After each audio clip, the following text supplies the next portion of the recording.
दोस्तों सोचिए, अगर आप एक साल बाद जेल से छूटकर बाहर आएं और फिर अचानक एक ऐसे जंगल में फंस जाएं जहां किसी का आना जाना सख्त मना हो, तो आप क्या करेंगे। ये कहानी भी कुछ ऐसी ही है। इसकी शुरुआत होती है एशली नाम की लड़की से जो शादीशुदा है। वो अपने पति मैक्स को लेने जा रही थी, जो 1 साल की सजा काटकर जेल से रिहा हो रहा है। उसे समझ में नहीं आ रहा कि वो मैक्स से कैसे सामना करेगी, लेकिन फिर भी वो जाती है। वहां पहुंचने पर मैक्स उसकी कार में बैठ जाता है, लेकिन दोनों के बीच लंबे समय तक कोई बातचीत नहीं होती। वो समझ नहीं पा रहे होते कि एक दूसरे से क्या कह रहे हैं।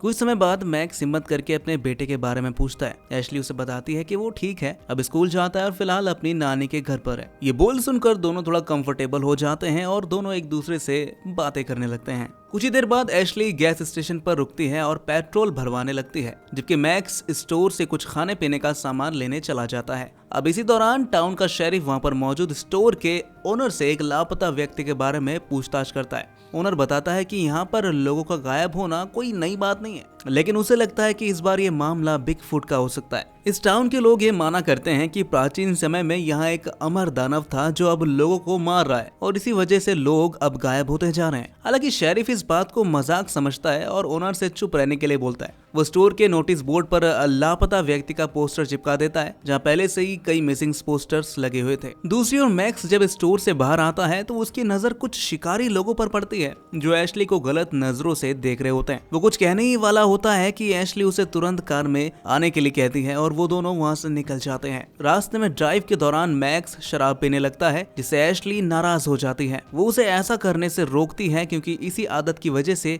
वो जेल में गया था। इसी बात को लेकर दोनों के बीच बहस शुरू हो जाती है। अब बहस के दौरान एशली का ध्यान भटक जाता है और अचानक उसकी कार एक आदमी से टकरा जाती है। घबराकर दोनों तुरंत कार से बाहर आते हैं और देखते हैं कि वो आदमी गंभीर रूप से घायल हो चुका है। उसके दोनों हाथ पैर कटे हुए हैं और उसकी आंतें बाहर निकल रही हैं। मैक्स को देखकर शक होता है कि इतनी भयानक चोट सिर्फ कार की टक्कर से तो नहीं हो सकती। उसे लगता है कि ये किसी जानवर का काम है और घायल व्यक्ति किसी तरह जान बचाकर सड़क तक पहुंचा होगा। इससे पहले कि वो कुछ और सोच पाते, वो आदमी दम तोड़ देता है। एशली डर जाती है और घबराकर पुलिस को कॉल कर देती है, लेकिन मैक्स इससे खुश नहीं होता क्योंकि वो अभी अभी जेल से छूटा है और फिर से किसी मुसीबत में नहीं फंसना चाहता था। हालांकि अब कॉल तो हो चुकी थी और उसने अपनी लोकेशन भी पुलिस को दे दी है, इसलिए पीछे हटने का कोई फायदा नहीं था। तभी उन्हें महसूस होता है कि कोई बहुत देर से झाड़ियों के पीछे से उन्हें देख रहा था। अब अगले ही पल उन पर पत्थरों की बारिश शुरू हो जाती है, जिससे वो अपनी कार के पीछे छिप जाते हैं। जब काफी देर हो जाती है तो मैक्स सिर उठाकर देखने की कोशिश करता है कि आखिर ये कौन कर रहा है, लेकिन तभी एक बड़ा पत्थर उसके सिर पर आकर लगता है, जिससे वो बेहोश होकर नदी में गिर जाता है। एशली घबराकर देखती है कि उसके पास अब कोई और चारा नहीं बचा है। वो भी बिना समय गवाए नदी में कूद जाती है और मैक्स को पकड़ लेती है। पानी के तेज बहाव के कारण वो दोनों तेजी से दूसरी ओर बहने लगते हैं, लेकिन एशली की बहादुरी से वो किसी तरह मैक्स को किनारे तक ले आती है। वो उसे सीपीआर देकर होश में लाने की कोशिश करती है और आखिरकार मैक्स होश में आ जाता है। अब इसी बीच ऊपर की ओर एक अजीब सी घटना हो रही थी।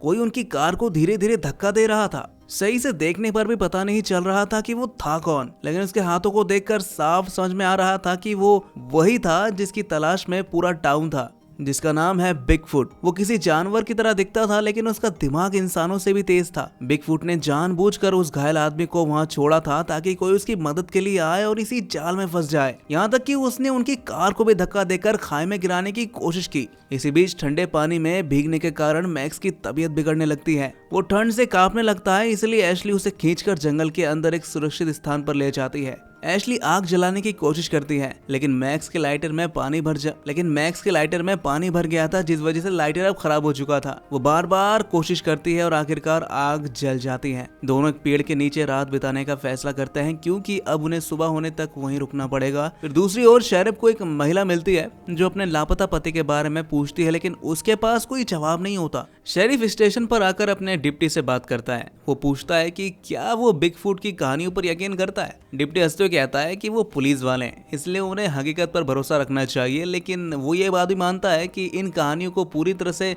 नजरअंदाज भी नहीं किया जा सकता। इसी दौरान एक अधिकारी आकर शेरिफ को बताती है कि उन्हें एक लड़की का कॉल आया था जो बता रही थी कि उसका एक्सीडेंट हो गया है। ये सुनते ही शेरिफ तुरंत उस जगह पर पहुंच जाता है, लेकिन वहाँ उसे कुछ भी नजर नहीं आता। हालांकि कुछ देर बाद उसकी नजर सड़क पर पड़े टायरों के निशान पर पड़ती है जो खाई की ओर जा रहे थे। वो खाई में जाकर देखता है तो उसे वहाँ एक जीप दिखाई देती है वो तुरंत स्टेशन पर सूचना भेज देता है और जांच शुरू कर देता है। अब इसी दौरान कोई उसे छिपकर देख रहा होता है और ये कोई और नहीं बल्कि बिगफुट था। रात के अंधेरे में जंगल के बीच एशली और मैक्स आग के पास बैठे हुए थे। मैक्स अब भी ठंड से कांप रहा था, लेकिन धीरे धीरे उसकी हालत बेहतर होती जा रही थी। इसी बीच सुबह होने से पहले ही एशली एक भयानक सपना देखती है। उसके सामने एक अजीबोगरीब इंसान आ रहा था जिसके हाथ बुरी तरह फटे हुए थे। जैसे जैसे वो करीब आता गया उसके शरीर के कटे कटे हिस्से साफ दिखाई देने लगे थे। अचानक एशली की आंख खुल जाती है और वो तेज सांसें लेने लगती है। मैक्स उसकी घबराहट को नोटिस करता है, लेकिन तभी वो खुद एक और अजीब चीज देखता है। जिस जगह पर उन्होंने अपने कपड़े सुखाए थे वहाँ उसके कपड़े तो मौजूद थे, लेकिन एशली के कपड़े गायब थे। इसका मतलब था कि कोई वहाँ पर आकर उनके कपड़े ले गया था। मैक्स तुरंत अपनी शर्ट उतार कर एशली को देता है और वो दोनों आगे बढ़ने का फैसला करते हैं। अब नदी के रास्ते से आगे बढ़ते हुए वो जल्दी उस जगह पर पहुंच जाते हैं जहां नदी समाप्त हो रही थी। अब उनके पास जंगल में प्रवेश करने के अलावा और कोई रास्ता नहीं बचा था। जैसे ही वो जंगल में कदम रखते हैं उन्हें महसूस होता है कि कोई उन्हें देख रहा है। अब एक अजीब सा एहसास था जैसे कोई परछाई उनके पीछे चल रही हो।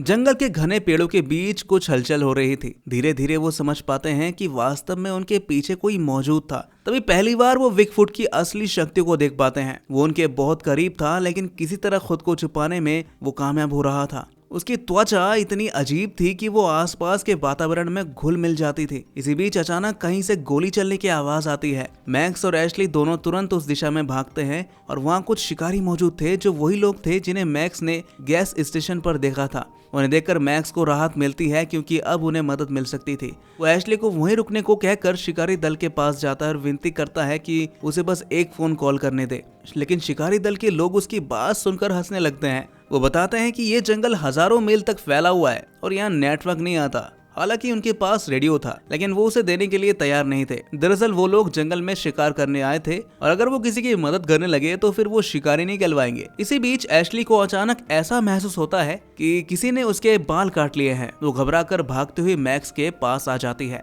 शिकारियों का लीडर हार्डी उसकी हालत देखकर उसे एक कपड़ा देता है और मदद के लिए मान जाता है। अब दूसरी ओर सीन कट होकर शरीफ आ जाता है। वो कार पर लगे नेल्स के निशान देखकर ये अंदाजा लगा लेता है कि वो कार खाई में खुद नहीं गिरी थी, बल्कि उसे किसी ने धक्का दे दिया था। लेकिन ये क्यों और किसने किया होगा, ये सवाल उसके दिमाग में घूमने लगता है। वो फिर से उसी स्टोर में पहुंचता है और 2 नए मिसिंग पोस्टर को नोटिस बोर्ड पर चिपका देता है। स्टोर का ओनर उसे एक और रहस्यमयी कहानी सुनाता है। वो बताता है कि सालों पहले उस टाउन में एक महिला रहा करती थी जिसे कुछ शिकारियों ने बहुत बुरी तरह टॉर्चर किया था और अब उसकी आत्मा लोगों से बदला ले रही है। शरीफ को ये बात सुनकर चिढ़ होने लगती है और वो स्टोर ओनर को गाली देकर वहाँ से चला जाता है। दूसरी ओर शिकारी दल के लोग एशली के बारे में बुरी बातें कर रहे थे जो मैक्स को पसंद नहीं आया।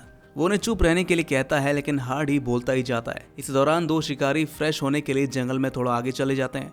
अचानक उनमें से एक को बहुत ही अजीब सा नजर आता है। इससे पहले कि वो कुछ समझ पाता, एक तीर तेजी से उड़ता हुआ आता है और उसके गले में लगता है। वो तुरंत मौके पर ही दम तोड़ देता है। उधर दूसरा शिकारी जो अब तक अनजान था एकदम मजे होकर जंगल में फ्रेश हो रहा था। तभी पीछे से बिगफुट अचानक आता है और उसके सिर को धड़ से अलग कर देता है। ये देखकर उनके लोगों में भगदड़ मच जाती है। शिकारी दल के लोग चारों ओर भागने लगते हैं, लेकिन बिगफुट पहले ही उन पर नजर रखे हुए था। उनमें से एक शिकारी अपने हथियार से बिगफुट पर गोली चलाने लगता है, लेकिन गलती से एक गोली उसके ही साथी को लग जाती है, जिससे उसकी मौके पर ही मौत हो जाती है। अब इस भगदड़ में कुछ गोलियां मैक्स को भी लग जाती हैं, जिससे वो बेहोश होकर गिर जाता है। बिगफुट इस हंगामे के बीच भागने में कामयाब तो हो जाता है, लेकिन उसकी नजर अब भी उन पर बनी हुई थी। उसने कई लोगों को मौत के घाट उतार दिए थे, लेकिन एशली अभी तक जिंदा थी। डर के मारे एशली भागने लगती है और जंगल में एक जगह जाकर छिप जाती है, लेकिन वहाँ पहले से एक शिकारी छिपा हुआ था। बिगफुट बहुत चालाक था। उसने उन्हें देख लिया और उस शिकारी को पकड़कर उसके जबड़े को फाड़ दिया।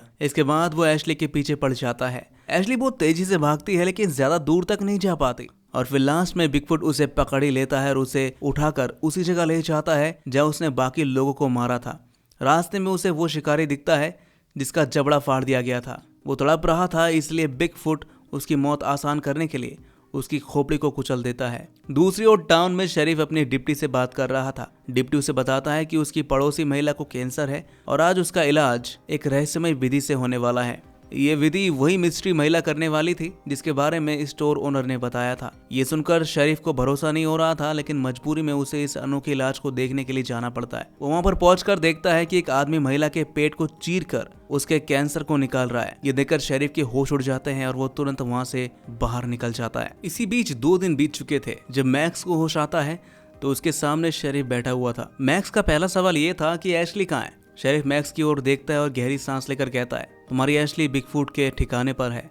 ये सुनते ही मैक्स घबराने लगता है, लेकिन शेरिफ उसे शांत करते हुए आगे बताता है कि इस टाउन में सदियों पुरानी एक रहस्यमय कहानी जुड़ी हुई है। सालों पहले टाउन के राजा और उसके सैनिकों की रक्षा के लिए कुछ दानव तैनात किए गए थे। वो बेहद ताकतवर थे, लेकिन समय के साथ उनमें से कुछ शैतान बन गए। इन दानवों की उम्र 200 साल से भी ज्यादा है और टाउन के लोग इन्हें बिगफुट या पूमा के नाम से भी जानते हैं। ये सुनकर मैक्स को याद आता है कि उसने देखा था कि बिगफुट के कंधे पर गोली लगी थी। इसका मतलब था कि वो कमजोर हो रहा है। वो तुरंत शेरिफ को बताता है कि उनके पास मौका है उसे खत्म करने का। शेरिफ ये सुनकर सहमति देता है, लेकिन साथ ही चेतावनी भी देता है कि जंगल में जाना बहुत खतरनाक होगा। अगर हम जंगल में जाएंगे तो हमें अपनी गंध छुपानी होगी। वो एक खास प्रकार का लेप निकालता है और उसे मैक्स को लगाने के लिए कहता है ताकि बिगफुट उनकी गंध ना पकड़ सके। साथ में वो ये भी कहता है कि कोई एडवांस हथियार साथ ना ले जाए, क्योंकि इससे वो ज्यादा खतरे में पड़ सकते हैं। मैक्स लेप तो लगा लेता है, लेकिन चोरी छिपे शेरिफ की पिस्तौल अपने पास रख लेता है। अब वो दोनों जंगल की ओर निकल पड़ते हैं। दूसरी ओर एशली को बिगफुट ने एक अंधेरे और भयानक जगह पर बांध कर रखा हुआ था। उसके सामने ही हार्डी की लाश पड़ी हुई थी और बिगफुट उसे खाने में बिजी था। एशली डर से कांप रही थी, लेकिन तभी वो देखती है कि बिगफुट उसकी ओर बढ़ रहा है। बिगफुट धीरे धीरे उसकी ओर आता है, मानो उसके साथ जबरदस्ती करने का इरादा हो, लेकिन तभी उसे कुछ महसूस होता है। वो अचानक अपने ठिकाने से बाहर निकल जाता है, जैसे उसे किसी के आने का एहसास हो चुका हो। शायद उसे पता चल चुका था कि कोई उससे लड़ने आ रहा है। जैसे ही बिगफुट बाहर आता है, एशली मौके का फायदा उठाकर खुद को रस्सियों से आजाद कर लेती है। वो वहां पड़ी हार्डी की बंदूक उठाती है और वहां से भाग निकलती है। इधर मैक्स और शेरिफ जंगल में आगे बढ़ रहे थे। दोनों हाथ में भाले पकड़े हुए थे। वो हर कदम फूक फूक कर रख रहे थे, क्योंकि एक गलती और खेल खत्म हो सकता था। शेरिफ कहता है हमें अलग अलग हो जाना चाहिए, इससे हमें उसे पकड़ने में आसानी होगी। मैक्स सहमति में सिर हिलाता है और दोनों अलग अलग दिशाओं में बढ़ने लगते हैं, लेकिन ये उनकी सबसे बड़ी गलती साबित होती है। जैसे वो अलग होते हैं, बिगफुट को मौका मिल जाता है तो वो सबसे पहले शेरिफ पर हमला कर देता है। शेरिफ ये भूल जाता है कि उसे अपनी बंदूक निकालनी नहीं चाहिए थी। जैसे ही वो बंदूक निकालता है, उसकी गंध बिगफुट पकड़ लेता है और कुछ ही सेकंड में उसके करीब पहुंच जाता है। शेरिफ संभलने की कोशिश करता है, लेकिन बिगफुट बहुत तेज था। वो झपट्टा मारकर उसकी गर्दन पकड़ता है और अपनी पूरी ताकत से उसे चीर देता है। खून चारों ओर फैल जाता है। जब तक मैक्स वहां पर पहुंचता है, शेरिफ की मौत हो चुकी थी। लेकिन अब मैक्स भी वही गलती करता है। वो शेरिफ की बंदूक अपने पास रख लेता है और बिगफुट के खून के निशानों का पीछा करने लगता है। इस दौरान उसे जंगल में आगे एशली दिख जाती है, जिसकी हालत बहुत खराब थी। उसके कपड़े फटे हुए थे, उसका पूरा शरीर कीचड़ और खून से सना हुआ था। मैक्स उसे देखकर राहत की सांस लेता और कहता है हम यहाँ से निकल सकते हैं, हमें वापस चलना चाहिए। लेकिन एशली सिर हिलाकर मना कर देती है। उसकी आंखों में गुस्सा था। वो कहती है मैं इसे जिंदा नहीं छोड़ सकती। इसलिए दोनों बिगफुट को ढूंढने के लिए आगे बढ़ते हैं। कुछ ही देर बाद वो एशली को दिख जाता है। वो बिना समय गवाए उस पर गोली चला देती है। बिगफुट दर्द से चिल्लाता है और जमीन पर गिर जाता है। मैक्स और एशली को लगता है कि अब सब खत्म हो गया है, लेकिन ये उनकी सबसे बड़ी भूल थी। कुछ ही देर बाद उन्हें एहसास होता है कि आसपास कुछ हलचल हो रही है। वो अपने पीछे किसी की आहट सुनते हैं। मैक्स एशली से कहता है तुम यहाँ से भाग जाओ, अगर हम दोनों मर गए तो हमारे बेटे का क्या होगा। एशली मना करती है, लेकिन मैक्स उसे जबरदस्ती आगे धकेल देता है। इसी बीच बिगफुट पीछे से अचानक आता है। मैक्स उसे रोकने के लिए उस पर गोली चलाता है और इधर उधर भागने लगता है। इस दौरान वो गलती से दलदल में फंस जाता है। इससे पहले कि वो बाहर निकल पाता, बिगफुट उसे उठा लेता है, लेकिन मैक्स हार मानने वाले में से नहीं था। वो अपने पास पड़ा एक लकड़ी का नुकीला टुकड़ा उठाता है और उसे बिगफुट के पेट में घोंप देता है। बिगफुट दर्द से कहराता है और पीछे हट जाता है। मैक्स किसी तरह खुद को संभाल कर भागने की कोशिश करता है, लेकिन तभी वो बिगफुट के लगाए हुए एक जाल में फंस जाता है। अब उसका बचना लगभग नामुमकिन था। बिगफुट फिर से उसे उठाकर हवा में उछाल देता है, लेकिन तभी मैक्स ने आखिरी बार पूरी ताकत से उसके शरीर में लकड़ी का टुकड़ा घुसा दिया। इस बार बिगफुट कमजोर पड़ जाता है और जमीन पर गिर जाता है। मैक्स को लगता है कि अब सब खत्म हो गया है। वो एक भारी पत्थर उठाता है और बिगफुट के सिर पर दे मारता है। कई बार मारने के बाद आखिरकार वो दम तोड़ देता है। दूसरी ओर एशली अब जंगल से बाहर निकल चुकी थी और सड़क तक पहुंच चुकी थी। ऐसा लग रहा था कि अब ये दोनों बच जाएंगे, लेकिन तभी कहानी में असली मोड़ आता है। कुछ देर बाद जब मैक्स जंगल से बाहर आने की कोशिश कर रहा था, तभी अचानक उस पर तीरों की बारिश होने लगती है। वो दर्द से चिल्लाता है, लेकिन तीर लगातार उसके शरीर में धंसते चले जाते हैं। वो अपने सामने देखता है बिगफुट के कई और साथी वहाँ खड़े थे। वो बहुत गुस्से में थे, क्योंकि उनका एक आदमी अब खत्म हो चुका था। और इसी के साथ कहानी यहीं पर खत्म हो जाती है, ऐसी सस्पेंस के साथ। अब आगे क्या होने वाला है? क्या एशली वापस आएगी मदद लेकर, या फिर बिगफुट के कबीले ने पूरे टाउन को ही खत्म कर दिया? ये सब हमें पार्ट 2 में देखने के लिए मिलेगा। और दोस्तों, मूवी कैसी लगी आपको हमें कमेंट करके जरूर बताइएगा। और ऐसी मूवीज एक्सप्लेनेशन देखने के लिए हमारे इस चैनल को भी सब्सक्राइब जरूर कर लीजिएगा।